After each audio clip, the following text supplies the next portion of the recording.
ఈ దేశంలో వేద ప్రామాణ్యాన్ని ప్రశ్నించినటువంటి వాళ్ళు ఉన్నారు చరిత్రలో. అంటే దేవుళ్ళు దేవతల ఉనికిని ప్రశ్నించినటువంటి వాళ్ళు ఉన్నారు. అది బీజేపీ పుట్టక ముందే ఉన్నారు, రేవంత్ రెడ్డి మీరు నేను పుట్టక ముందే ఉన్నారు. చార్వాకులు కావచ్చు లేదా ఇతర హేతువాదులు అనేటువంటిది అందరికీ తెలిసిందే. అందుకని ఇది ఒక భావజాలపరమైన హేతువాద సమస్యను చూసుకున్నప్పుడు అనేక మంది హిందూ మతంలో కావచ్చు దేవుళ్ళలో ఉన్నటువంటి వైపరీత్యాలని ప్రశ్నించినటువంటి వాళ్ళు ఉన్నారు.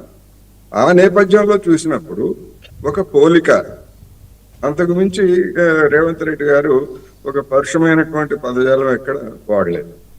దానికి మనోభావాలని గాయపరుచుకుని స్వయంగా ఎవరో గాయపరుచుకుని వాళ్ళే స్వయంగా గాయపరుచుకుని చేస్తున్నారు అనేది నా అభిప్రాయం. రెండోది చిన్నజీయర్ స్వామి, కోట్లాది మంది గిరిజనులు రాష్ట్రాలు తెలంగాణతో నిమిత్తం లేకుండా పరిసర ప్రాంతాల్లో కోట్లాది మంది గిరిజనులు పూజించేటువంటి సమ్మక్క సారలమ్మ గురించి చేసినటువంటి అవాంఛనీయమైనటువంటి కామెంట్స్ మీద మరి ఈ బీజేపీ వాళ్ళు ఎప్పుడన్నా మాట్లాడారా? ఒకటి. రెండోది చిన్నజీయర్ స్వామి వైష్ణవుడు, ఆయన ఎప్పుడైనా శివాలయానికి వెళ్ళాడా? ఎందుకు వెళ్ళలేదు? అందుకని ఈ దేశంలో హిందూ మతం పేరుతో కావచ్చు దేవతలు దేవుళ్ళలో అనేకమైనటువంటి వాళ్ళు ఉన్నారు. అదే విషయాన్ని చెప్పాడు. దాన్ని ఇంత రచ్చ చేయాల్సినటువంటి అవసరం ఉందైతే నేను అనుకోవట్లేదు. ఎందుకంటే వాళ్ళ ఎజెండా అది, అందుకనే దాన్ని రచ్చ చేస్తున్నారు. దాన్ని స్పోర్టివ్గా తీసుకొని, లేదు మా హనుమంతుడు ఫలానా కారణంతో వివాహం చేసుకోలేదు, లేదా మా రాముడు ఒకే భార్యతో ఎందుకున్నాడు, లేదా మా కృష్ణుడు 8 మంది భార్యలను ఎందుకు చేసుకున్నాడు అని చెప్పమానండి. దానిలో హేతుబద్ధత ఏంటో చెప్పమానండి. లేదు మా వెంకటేశ్వరుడు పిపి నాంచారమ్మ 2వ భార్యగా ఎట్లా వచ్చిందో చెప్పమానండి. ఎవరైనా ప్రశ్నిస్తే దాని గురించి చెబితే ఇంకేముంది మా మనోభావాలు దెబ్బతీశారని చెప్పేసి చెప్పడం అది అర్థం లేని విషయం అనేది నా అభిప్రాయం. ఇది ఒక ఇవే ప్రశ్నలు ఇప్పుడు మీరు వేసిన ప్రశ్నలు మరి అన్ని సందర్భాలు అన్ని ధర్మాలు అన్ని మతాల పట్ల కూడా ఉండాలనేది వాళ్ళు వ్యక్తం చేస్తున్న అభిప్రాయం. వాళ్ళని చెప్పమానండి. ఇప్పుడు హేతుబద్ధత ఏమైనా ఉండేట్లయితే క్రైస్తవ మతానికి సంబంధించి కానీ లేదా ఇస్లామిక్ మతం లేదా సిక్కు మతం ఇంకోటి సంబంధించి ఇలాంటి వైరుధ్యాలు కనుక వాళ్ళు కూడా చెప్తే వాటన్నిటిని అలాంటి వాళ్ళని నేను సమర్థిస్తా, వైరుధ్యాలు ఉంటే. అంతేగాని నువ్వెందుకు వాళ్ళెందుకు తిట్టలేదు, లేకపోతే వాళ్ళెందుకు విమర్శించలేదు? ఎందుకని? ఇప్పుడు రేవంత్ రెడ్డి గారైనా నేనైనా పాపారావు గారైనా పురుషోత్తం రెడ్డి గారైనా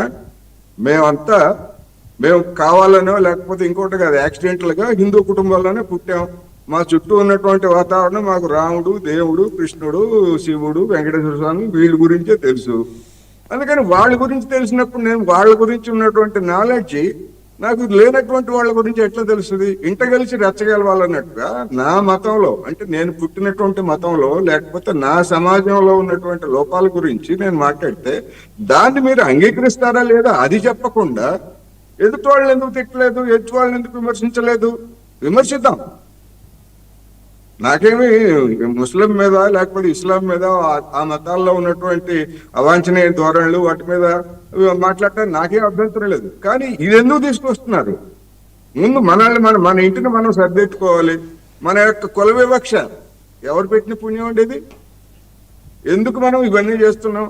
అనేకమైనటువంటి దేవాలయాలు, మరి శైవులు వైష్ణవ దేవాలయాలకు వెళ్ళరు, వైష్ణవులు శైవ దేవాలయాలకు వెళ్ళరు. అదే విషయాన్ని చెప్తే మా మనోభావాలను గాయపరుస్తున్నారంటే ఎట్లా? వాస్తవమా కాదా? చిన్నజీయర్ స్వామి ఎప్పుడైనా శివాలయం గడప తొక్కాడా?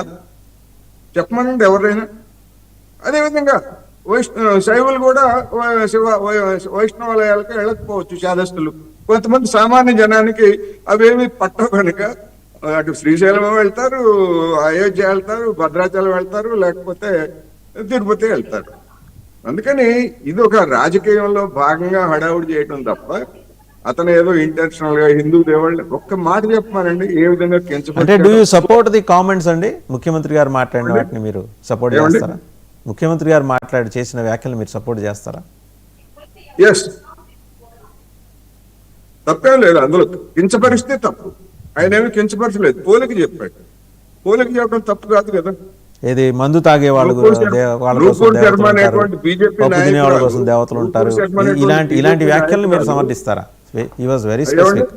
మందు కొట్టే వాళ్ళ కోసం దేవతలు, పప్పు తినే వాళ్ళ కోసం దేవతలు, అంత మందు అంతే. కొట్టే వాళ్ళ కోసం అని కాదు, వాస్తవ పరిస్థితి అది. ఉమ్, మందు తాగేటువంటి ఇప్పుడు కొన్ని క్రతువుల్లో మందు పోయటం లేకపోతే మాంసం ఇవన్నీ ఉన్నాయా లేవా? అది వాళ్ళ ఆచారం, వాళ్ళ నమ్మకం. ఇప్పుడు అంతవరకు ఓకే, దాన్ని తీసుకొచ్చి వాళ్ళ పార్టీకి నా అభిప్రాయం వాళ్ళ status పార్టీకి చెప్పారండి. అట్రిబ్యూట్ చేసి మాట్లాడాల్సిన status అవసరం ఏంటని కదా. తప్ప. మీ పార్టీలో ఏమన్నా ఉంటే మీరు రేవంత్ చూసుకోండి, రెడ్డి దేవుళ్ళని గారు ఎందుకు status లాగాలనేది చెప్పారు. ప్రశ్న. చెప్పండి. మీ పార్టీలో ఏమన్నా ఉంటే మీరు చూసుకోండి, మీ నాయకులు మీరు కూర్చొని మాట్లాడుకోండి, దేవుళ్ళతో పోలిక పార్టీ ఏంటని గురించి కదా. కాదు కదా ఇది. అలా అనుకున్నట్లేదు. బీజేపీకిను హిందూ దానికి సంబంధమే ఉంది. వాళ్ళు ఆ అడుగుతుంది విధంగా ఏంటి, మీ చూసుకున్నట్లయితే పార్టీలో అంతర్గతంగా వాళ్ళ ఉంటే మీరు champions మాట్లాడుకోండి. వాళ్ళకి ఎవరైనా సాధికారత ఇచ్చారా? ఉమ్. మీరే ఛాంపియన్స్, మీరే హిందువుల ప్రతినిధులని లేదు కదా. అందుకని ఎవరికి ఇవ్వలేదు. నేను అనేది ఒక స్టేటస్ ని చెప్పారు.